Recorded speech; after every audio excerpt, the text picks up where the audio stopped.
Hello and welcome to HT's weekly talk show, The Interview, and our special segment, Coffee on Sunday.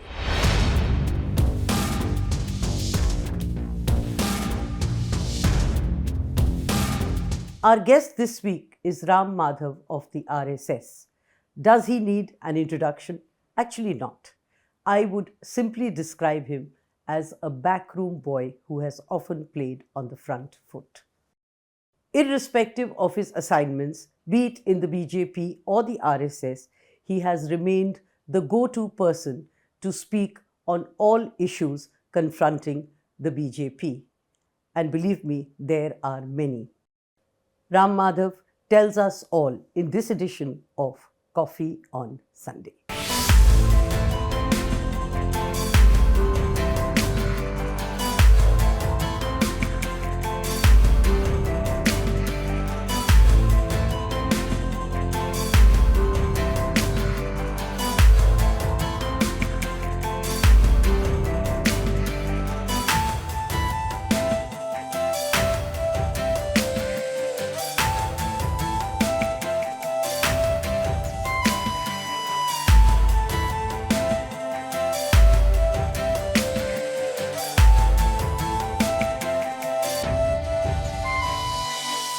Welcome to the show, Mr. Ram Madhav, and thank you for being here with us. Thank you. Let me begin with your name. Explain Varanasi, and I believe Madhav is borrowed from Madhav Golwalkar of the RSS. That is right. Madhav, that word was part of my name. That particular name part was given to me because my father was also in RSS. My family was associated with RSS right from the beginning. And those days, Madhav Sadashiv Golwalkar was the RSS chief. So that part was added to my name by my parents. Varanasi? But Varanasi is essentially our family name. In South India, we have this custom of having surnames, we call them, basically family names, which trace our roots back to most cases to the place where this family had originally come from, had originated. My surname Varanasi came probably because my ancestors came from Varanasi, from the North India to South India. Probably that could be the reason. But Varanasi is one which you do not use and have actually dropped, if I may use the term. One important reason is, unfortunately, in South Indian tradition, surnames also denote castes. By surname, you would know, I mean, you means those in South India would know one belonged to which caste. We generally try to avoid that. Before we come to the controversial caste census, let me take you back to your formative years. And you have seen the RSS before you joined it, given your father was there. How is and how much has the party changed? What have been the good and the bad? So I spent almost 5 decades in the RSS now. I have seen so much of transformation in Sangh. One thing I can say that contrary to the perception outside, the RSS is an ever-changing organization. It's not rigid at all. Its leadership always realizes that with changing times, we also have to change where necessary. Certain fundamentals remaining permanent for the organization. For the good or for the bad? Absolutely for the good. In fact, that is one reason why RSS, it's now reaching its 100th year, centenary year next year. Even after 100 years, probably this would be the only organization, or if not the only one of the very few organizations, which after 100 years of its existence also is still growing and thriving, not stagnated, not shrinking, but growing and becoming stronger. You spoke of perception. There are 2 levels of this perception as I see it. Electorally, the BJP manages to win the perception battle. But when it comes to ideology, and as you said, contrary to perception, RSS is rigid, it's somewhere there is a gap. And from what you or people in the RSS see as positives, actually come across as negatives. Why is that? I agree with you that there is a perception gap with regard to RSS, the reality and the image. are in many cases diagonally opposite. Largely it is because those who did not like RSS, the adversaries you may call it, they try to create a particular image about the RSS. I think 90% of the reason is because of the efforts of our adversaries. They continuously sought to create a negative image about the RSS. When I say adversaries, there are political adversaries, even certain political parties which are opposed to RSS for various political reasons, and certain left liberal ecosystem in our country, which dominated intellectual space. They tried to create a very negative impression about the RSS. Unfortunately, with the RSS, the difficulty is it is very difficult to understand, but very easy to misunderstand. Sometimes our articulation is misunderstood, our statements are misunderstood. Having said it, I want to just make one cautionary note that all that appears on social media need not be directly attributed to RSS. As far as RSS is concerned, we have a specific view about the country. We see this country as one, people as one. That is what RSS stands for. You stoutly defended the RSS but left out the BJP. The BJP seems to be winning the perception battle. Yes, for BJP, the challenge is slightly different. It's more of a political in nature, but the advantage that BJP has is it has a leader in Prime Minister Narendra Modi, a towering personality who enjoys enormous credibility, enormous popularity and support from the masses of the country. That's a great advantage for BJP. Secondly, BJP means the government of Prime Minister Modi in the last 9 years. Whatever good that the government has done is naturally attributed to the BJP. So BJP in that sense enjoys an advantage. Even if the adversaries try to attack BJP can showcase the leader and the performance in 9 years, both of which go in its favor. You spoke about the good of the BJP. Let me take you to a negative. You've been a journalist for over 20 years. How do you view the muzzling, if I may use the term, of the media, cases of UAPA, sedition, being slapped, and so on and so forth? Firstly, we are absolutely committed to freedom of expression, media freedoms.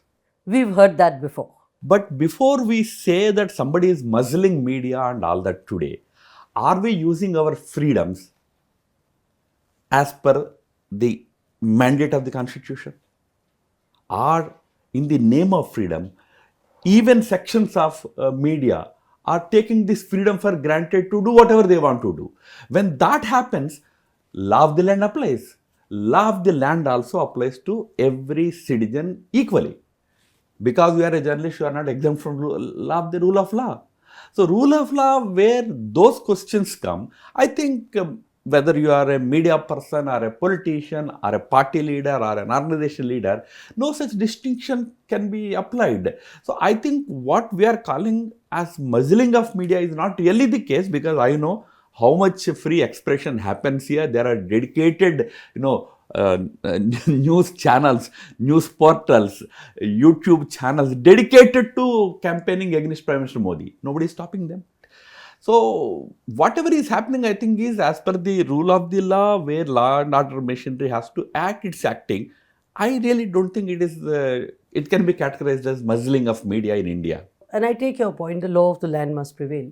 At the same time, many channels or many journalists who have written against the government, and I'm not saying Prime Minister Modi, but against the government, cases like under sedition law, anti-national, that is the point, non-bailable. Now, firstly, this about sedition law, this government itself came forward and said, we are doing away with this sedition law in the new Nyaya Samhita that is coming. In that, this law itself is going to be removed. There is not going to be any sedition law. That's what Home Minister has said in the Parliament, talking about Nyaya Samhita bill. He said this sedition law will be replaced with proper acts and all. Or with something more draconian? No, that we don't know. Then it will all be for the Parliament to decide. I mean, in our country, laws are made by the Parliament. Where the BJP has a brute majority, if I may use the term. Not really. You are mistaken. Not brute majority. Parliament means is also Rajya Sabha, where BJP still struggles to get simple majority. Let the opposition, which thinks that certain parts of the law, certain laws are wrong, let them mobilize the opposition parties where BJP doesn't have the required numbers. Let them mobilize, convince the parties and get them on board. I don't think so. That whole argument is really valid in our country. Are you convinced of what you're saying? Absolutely, absolutely. Because I am seeing a lot of, in fact, alternate media is full of anti-government campaign today. So nobody is stopping them. They are free to do that. Yeah, but you're just putting them in jail. No, who is put in jail today? Only those who face certain real criminal charges under definite sections of law are being subjected to certain investigations, but not those who are criticizing the government. That way, many are criticizing the government. You know, in one of the recent cases, and I will not take names, under the interrogation or during the interrogation, they were asked whether they covered the farmers' agitation. They were asked whether they covered the CAA. That surely is not within the domain of the investigative agencies. First of all, Kumkumji, neither you nor me is privy to that investigation. If it is not it's an open investigation in a court and everybody is watching, then I take it that something has happened. Somebody who is being subjected to interrogation comes out and says that I was asked this question, that question, and you take it on face value. I won't take it on face value. Especially when you are an accused, you can say any cock and bull story coming out against the investigating agencies. It happens all the time. So I don't give any real value to that kind of propaganda about our agencies. Number two, can any agency ask that question in the first place? Because everybody was showing it. Recall, your paper was writing about it. Every paper was writing about the farmers' agitation. Every TV channel was showing the agitation. How can somebody be exclusively subjected to reporting about it? Everybody is reporting about it. So, even if I take your point about the perception being misplaced, let me ask you, what can be done to correct this perception and for the media to breathe easy?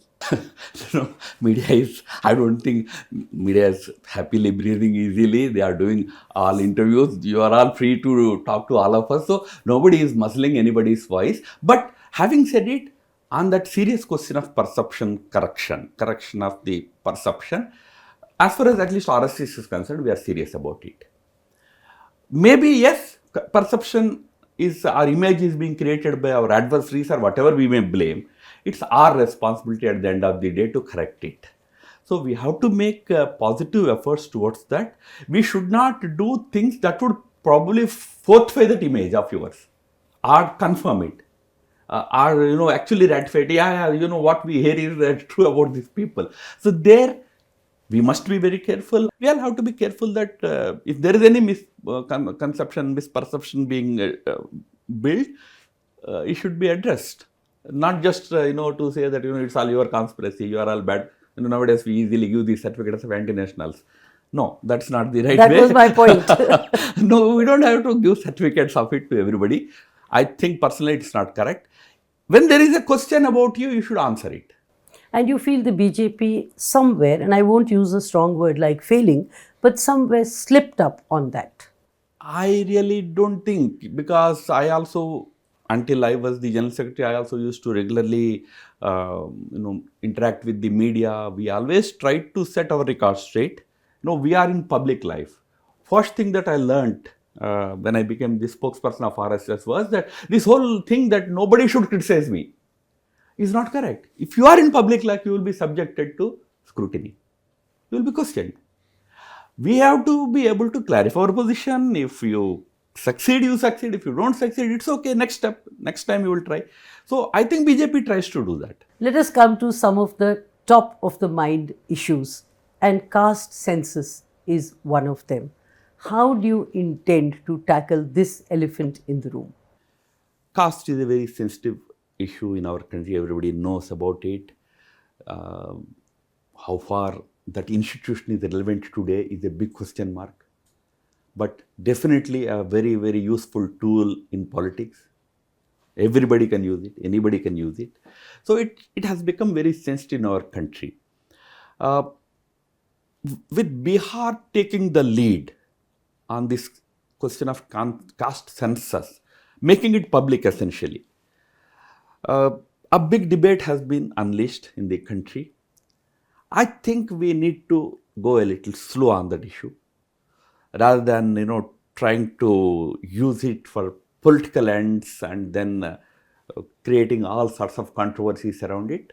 We have to build a larger consensus whether such a thing is required in the whole country, or should we do in state after state, or we should go slow on such issues. This process is a very complicated process, very sensitive process. It has the potential to create huge social unrest also. Those who are supporting it also should not completely ignore that aspect of it just for their political ends. Our view is that we should think more seriously about this whole question of caste census. Simply because it's politically counterproductive for the BJP at this point in time? Not just politically. It can have many different consequences tomorrow. Now, this whole jitni sankhya utna hak wala debate, when you see it in larger groups, it may sound very attractive. But within that larger group, there are smaller groups. This is not an argument against or for any such decision. I'm saying you need to think, you need to work much more diligently.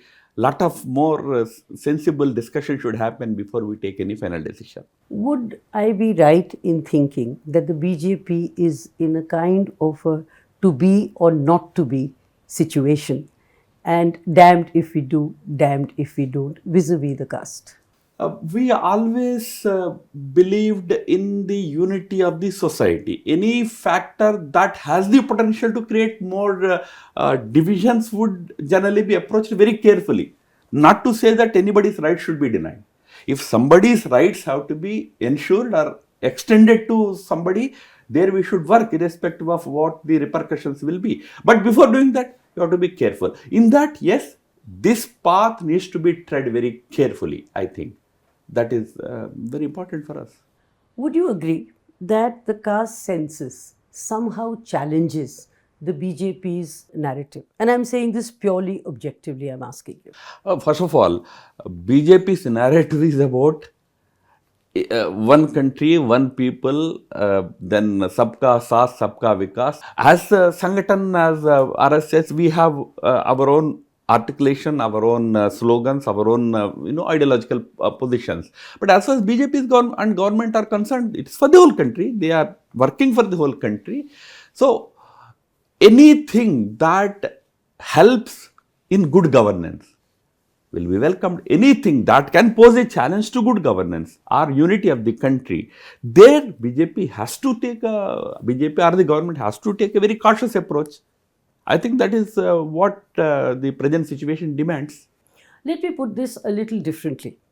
While on the elections, wouldn't the caste census shift focus from issues like India looking up, from the women's reservation bill, etc., which the BJP would actually want to go to the people with, or even good governance? I don't know how much impact all this will have on the actual elections and all that we have to see, but you must remember, no election is fought on one issue. But yes, government has many successes it wants to showcase, including women reservation bill, etc., etc. And the opposition is raising issues like caste census and all. All these issues will be there for the people to judge. While on women's reservation bill, isn't it in one sense dangling a carrot, because linking it to delimitation has pushed it back by several years? So somewhere like Harsimrat Badal said, laddu dikha rahe par aap us laddu ko kha nahi sakte ho. Look, the whole demand for women's reservations is almost 20 years old. Now there is a commitment. For implementing that bill, we needed, country will go in for a major census exercise sometime soon. It's actually delayed. It should happen anytime now. Then country is due for a major delimitation exercise. When such delimitation exercise is happening, it's prudent on our part to wait until that exercise is over so that you can allocate seats, because it's a matter of reservation of seats. So you reserve seats now. In 3 years from now, you have a delimitation. 2026 is when delimitation is due. So delimitation happens, then you may have to make changes to it again. Instead of that situation, you wait for 3 years. Now there is a commitment that there will be reservation for women. 33% seats will be reserved in both the constitutional houses. Let us follow the due process. I don't think there should be any criticism. Now at least this government has made that commitment finally, which previous governments could not do. Yeah, you're right. But, so where was the need? Where was the hurry to really call a special session and announce something which is a few years away?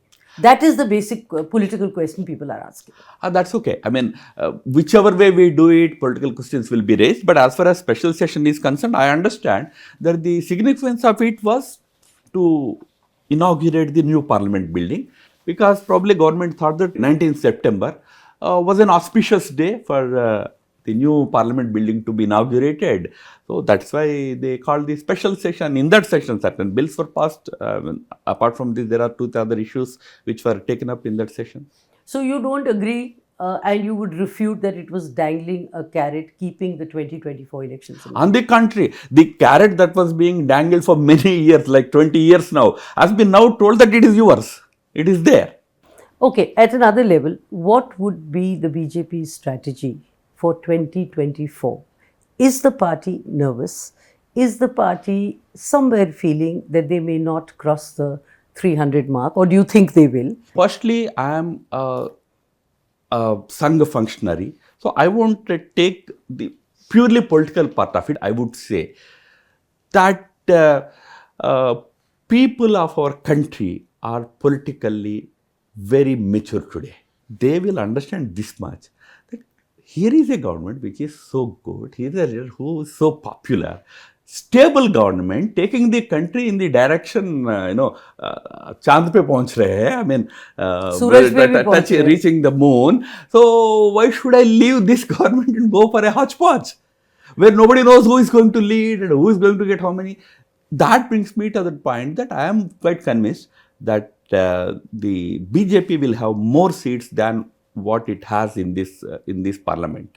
Sometimes, and I will not use the word anti-incumbency in relationship to Prime Minister Modi, but there is sometimes a fatigue factor which sets in. Do you think, and that probably is maybe the worry of the BJP, that a fatigue factor may have set in vis-a-vis Mr. Modi? On the other hand, you do have this alliance, which of course you have rubbished, but at the same time, let's not forget that alliance has won elections. In fact, Kargil also they. So looking at all that, looking at that challenge, how tough is 2024 going to be? It will not be a cakewalk. First of all, don't take Kargil as an example for the whole country. Kargil is a Shia-dominated constituency. We ourselves worked in that area in the last elections. We had 1 seat in the last elections in Kargil. This time BJP has 2. Okay, let me take you to the by-elections, where out of 7, the opposition alliance won 4. So that's where I said people are mature enough, where in local elections, which way they have to go, they are ready to go. But the larger question of whether there is any nervousness, fear, and probably again a political question, they will answer it better. But I only think that every election is serious. In fact, I saw one statement by the BJP president or somebody in BJP saying the same thing, that no election should be taken very lightly or casually. So in that sense, yes, BJP probably will fire from all its guns and make sure that they register a much bigger victory than they had in the previous elections in 2019. And I don't see any reason for BJP to be really worried about the outcome. Not the fatigue factor? Or tell me, India has seen elections from 1952. Show me one election where there was fatigue factor. This is all your propaganda, media's propaganda. If there is nothing else, you will say fatigue factor. Which one election any government lost because of fatigue factor? Nehru ruled for 16, 17 years. Even after that, no fatigue factor. Congress continued to rule this country. Indira Gandhi lost. Indira Gandhi lost means because of emergency she lost. When she came back to power, she was murdered. Then Rajiv Gandhi continued but lost power because of corruption, not fatigue factor. So you Manmohan Singh continued for 10 years. Did you ever raise this fatigue factor issue in 2014 or 2013? When there was no fatigue factor with Manmohan Singh in 10 years, why should there be fatigue factor with Modi? Coming back to you personally, would you describe yourself as a RSS man or one who belongs to the BJP? No, I'm an RSS man. That's why I served in the BJP. When I was dropped as the General Secretary, I went back to RSS. I'm essentially an RSS man. I continue to remain in RSS. Given a choice, would you rather stay in the RSS or would you want to work actively in the BJP? Oh yes, given the option, if BJP gives me that opportunity, obviously I would, because in the 6 years, whatever I have done, I would certainly like to take that whole process forward if that opportunity is given. Yes. You've been in the RSS, you worked with the BJP. How much do you think has the relationship changed? And I'm saying neither positively nor negatively, between the two, between the RSS and the BJP under Prime Minister Modi's tenure? Not much. Every leader has his own style. I was lucky enough to be in Delhi at some level in the RSS when Vajpayee's government was there here. In fact, we had very tough times in the early 2000s. This was a tough period. Some of our organizations were up in arms against certain decisions of Vajpayee government. RSS was forced into a situation of playing that balancing role and all that. So I've seen that situation. From then to today, in the last 9 years, I see better coordination at the organization level between the party and the Sangh Parivar, you can call it. What we witnessed in 2000 to 2004, I mean, you were all very active those days. That kind of situation, at least we don't face today. There's better understanding. Both sides, there is an effort that each other should understand. But let me again mention about that red line. It's clear for both that neither is going to cross the red line. We have our own spheres of activity. Sangh has its own sphere. We will never cross that and never interfere in the functioning of the government or the party for that matter. Vice versa, party will or government will never dictate things to RSS. That Maryada, that Lakshman Rekha, both sides know, but both sides know how to work together also. What are the gaps? Talking purely objectively. No, I don't see any gap. That's precisely what I'm saying. I really don't see any gaps existing right now between the two. Discordant notes? No, not at all. In fact, that's why I said, what we experienced during Vajpayee's government, absolutely nothing like that this time. Let me use a quote. The more RSS is hit, the weaker the BJP will become. Do you subscribe to this view? No, not at all. But first of all, if somebody wants to hit BJP and he doesn't find anything in BJP, they generally tend to hit at RSS because RSS is a little docile organization. He doesn't respond to aggressively and all that. We sometimes get, we come in the crosshairs sometimes, I would say. But if you hit RSS, BJP will be weakened. No, nothing like that. We know how to defend ourselves from all sorts of aggressions. But we also know that BJP has its own personality as a party. It has its own leadership. It has its programs. Our effort will be that nothing should really harm or impact BJP's prospects because of us. We will make sure that nothing like that happens. Let me ask you what your critics say. From being everywhere, Ram Madhav today is a nowhere man. Some call you the insider outsider. What is your take? No, I am right now in Sangh. I am nowhere in BJP. That much is true. It's true. When I was in BJP, I was a little more visible. I was doing many things. That is true. Right now, because I am in a position where I am not supposed to be so visible and so this thing, yes, one can definitely say that. And that's how public life is. Sometimes, you are very visible everywhere. But all of us should remember that we will be sometimes probably become nowhere. Mr. Ram Madhav, thank you very much. Thank you for your time and thank you for being here with us and taking all the questions, even the controversial ones. Thank you.